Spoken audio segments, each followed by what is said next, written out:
Shutterstock.com. My ex-husband's new wife was a mystery to me until 3 years after our divorce.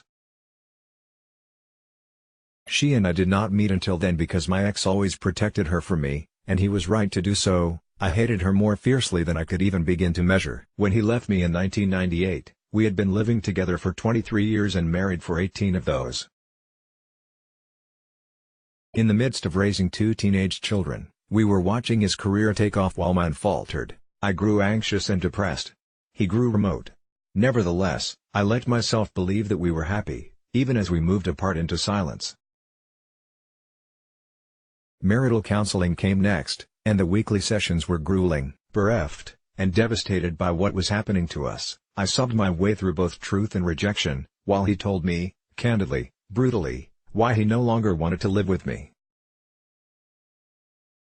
Then, after an 18-month trial separation, he left me for good. Over the following year, he and I sat next to each other at attorneys' tables, as we moved through the rigors of the no-fault divorce we fancy in the U.S. today. Our attitudes were civilized, but the pain my husband caused me seemed just as grievous as that which my mother caused my father when she left him nearly 3 decades before, in a court trial. The anguish over being deserted never seems to change. To my surprise, my soon-to-be ex remained aloof during our wrestlings over alimony, and there was also a peculiar ambiguity in his approach to me, a subtle tenderness that was confusing. Later, I would realize that this was just his love for our history and the happier times we had shared, rather than any desire for me as a woman, or for our marriage. But that ambiguity led me to continue to hope for reconciliation.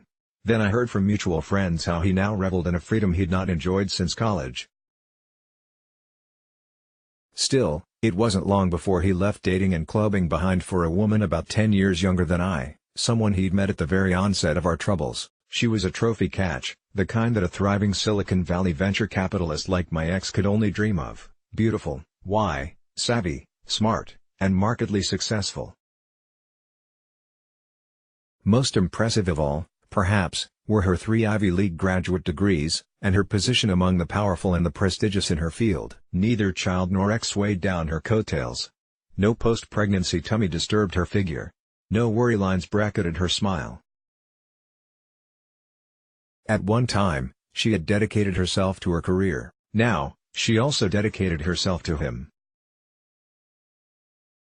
Though the legal process ground inexorably forward, I continued to count on time to bring him back, even while I heard about the places to which he and his new paramour were happily traveling: a visit to our younger son, who was spending a semester in France, a trip to the Olympics in Australia, with couples who had once been our friends. I had been replaced.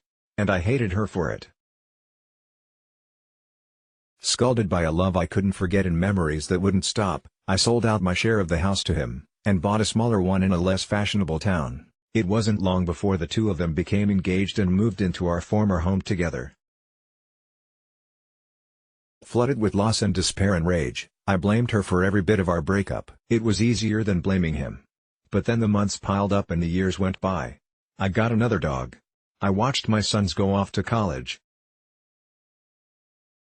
I began to date and found one particular guy who seemed like a keeper. He moved in with me and lent support as I recovered from an acute bipolar depression.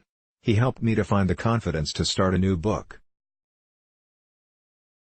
Fury began to abate, jealousy to dim. It was a slow evolution, but one morning it occurred to me that I didn't resent her so much anymore. Slowly, I came to tolerate the stories my kids told, breaking their silence about her. I learned how she taught herself to cook basic meals, how she'd advised them on a variety of topics, how she'd helped my oldest locate the socks that matched his suit, only an hour before her wedding, how she'd showed my youngest the right way to iron a shirt. She provided them with a home away from home, and a mom away from mom.